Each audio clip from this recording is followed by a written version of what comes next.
Hey loves, welcome or welcome back to my channel. Today guys, I'll be checking out Candace Owens destroys Nancy Pelosi's career with an explosive speech while she praises Donald Trump, and I'm super excited for this. And without much ado, let's see what Candace Owens has for us in this video. And the truth is that this is all by Democrat design. Our inner cities are all by Democrat design.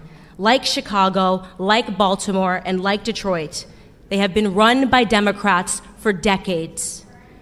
We have been made to believe that the conditions in our cities are normal. We're supposed to turn a blind eye to the corruption, to the crime, to the gangs, and instead focus on what our media deems of more importance. We are instead told that we should be focusing on white people. We're supposed to be reactive and angry and fearful about white supremacy, when in fact, it is liberal supremacy that is harming our communities. Say that again, Candace. I say this all the time. You show me a neighborhood where there are liberal policies that reign supreme, and I will show you a neighborhood where Black Americans are struggling in this country. For decades, we have been disrespected by the Democrats. We have empowered their party, lined the pocket of their politicians, and we have gotten positively nothing in return for our blind allegiance and faithfulness. I've recently begun to immerse myself, as I told you all yesterday, in old videos and interviews of Dr. Martin Luther King Jr. And I came across an interview of him from 1964, where he was underscoring the problems that were in Black America at that time. And here's what he mentioned. I will quote: school dropouts, crime rates, illegitimacy, rioting, and other social evils, end quote. I find that list to be really interesting because he spoke that list 55 years ago. And yet today, across all of those categories, we not only have the exact same problems, but the problems have worsened. How is that possible? How is that possible in a society that has experienced so much social progress that we are seeing a decline in the Black community? The statistics of illegitimacy, crime rates, and illiteracy have worsened since the time of segregation and Jim Crow. In that same interview, Dr. King said something that I thought was timeless. He said, "It is both socially and morally suicidal to continue a pattern of deploring effects while failing to come to grip with its causes." This is reminiscent of Albert Einstein's famed quote, "Insanity is doing the same thing over and over again and expecting different results." Wow. While neither of them could have been possibly speaking to the predicament that we are in today, their words are timeless because for the last 6 decades, Black America has found itself in a rhythm of insanity, voting for the same party over and over again and expecting different results. It is, in my opinion, both socially and morally suicidal that we continue this pattern. Democrats have looked at us in the face and they have sold us worthlessness. They have told us that we cannot, that we need more government assistance, more handouts. We handed them power, and in return, they further diminished our sense of pride, the most important thing that we had, our sense of pride. We allowed their government to victimize us through the expansion of welfare policies. We allowed them, most importantly, to remove the fathers from our homes, removing the backbone of our families. They knew, the Democrats knew, that without stable households, our children would pursue that paternity elsewhere. They knew that our children would run to the streets. They knew that our youth would grow up and begin to mirror themselves after rappers and basketball players rather than men of high intellect and values and more attainable goals. Say that again, Candace. Wow. Such an intelligent speech. Their media took away the Jeffersons, they took away the Winslows, they took away the Huxtables, and they gave us love and hip hop. They knew exactly what they were doing. They were resetting our goals. But what they didn't know, what they could have never predicted, was that we might wake up to it one day. Wow. Interesting. In 2015, when a man with crazy hair and a beautiful wife came down the escalator at Trump Tower, we were at the beginning of a shift, and I'll tell you honestly, I wasn't sure about him. I wasn't sure when he first came down the escalator. I said, isn't that the guy that says, "You're fired"? Is he really running for president? But then an incredible moment happened. In August of 2016 in Michigan, everything changed for me when that same man did something that I believe will forever be recorded in Black history as a turning point for our community. That Republican candidate got on stage, he boldly looked Black America straight in the face, and he asked us, "What do you have to lose?" Wow. The courage of that moment, the courage for a man to challenge us to look around at our communities and to just acknowledge it, to be real, to be honest with ourselves, to acknowledge the filth of our communities and our inner cities, to acknowledge the state of our broken culture, our broken school system. He forced us to stop accepting excuses. Every single person that is standing in this room stands here because at some point we had the courage to set our pride aside and to realize that for the first time in decades, we had somebody who was telling us the truth. Exactly. And he just kept on telling it all around the country, dropping bars. Honestly, Trump might be my favorite rapper right now.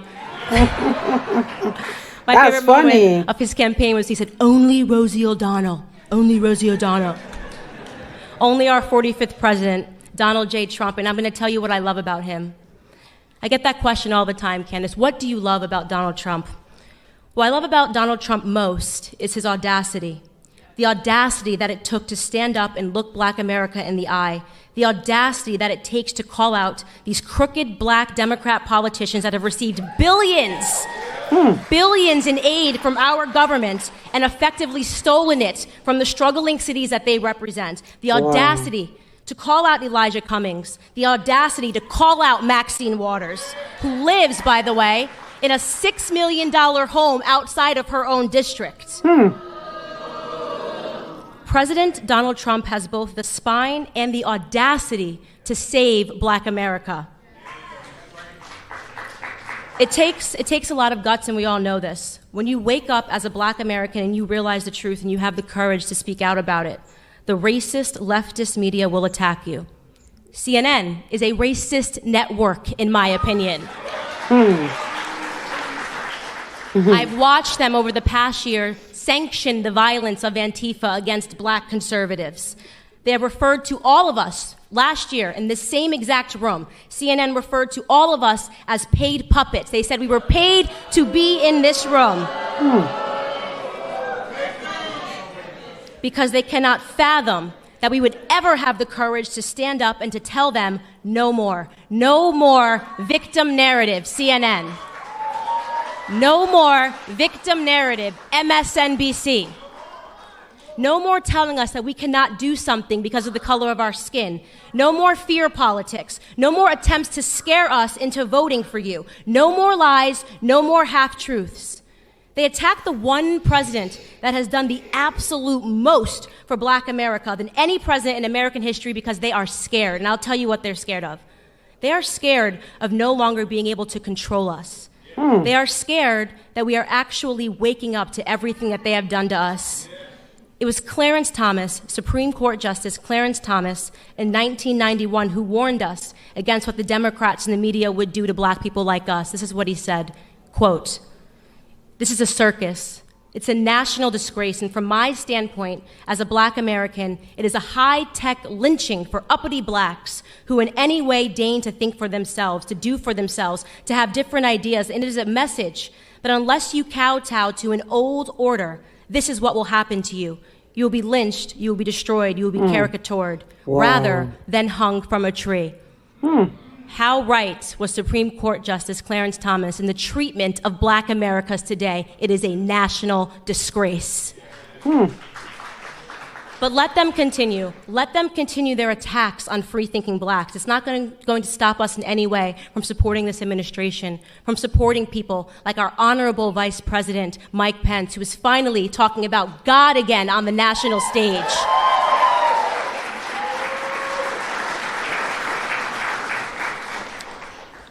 President Trump views us as Americans. And the answer, of course, to that question is that we had absolutely nothing to lose from taking a chance on him, and now we're winning. We want Trump. We want the victor narrative. We want opportunities. We want to be viewed as Americans first and foremost. And you know, I rarely give him credit, but maybe former President Barack Obama said it best in his Harvard Law School paper when he wrote, "The American dream is to be like Donald Trump."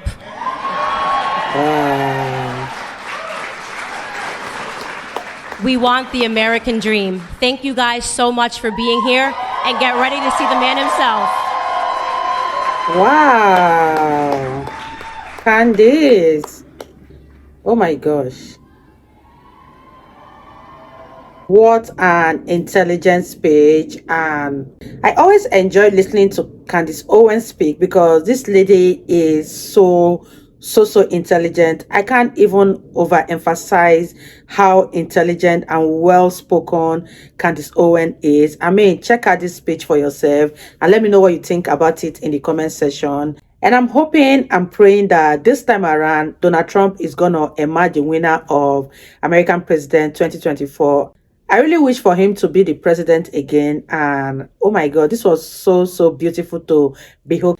Candace Owens is such an enlightened woman. Kudos to Candace Owens. This was absolutely insane and I had fun reacting to her. If you guys totally enjoyed watching, give this video a massive thumbs up, comment, share, and all that good stuff. And I'll see you guys in the next video. Bye, guys.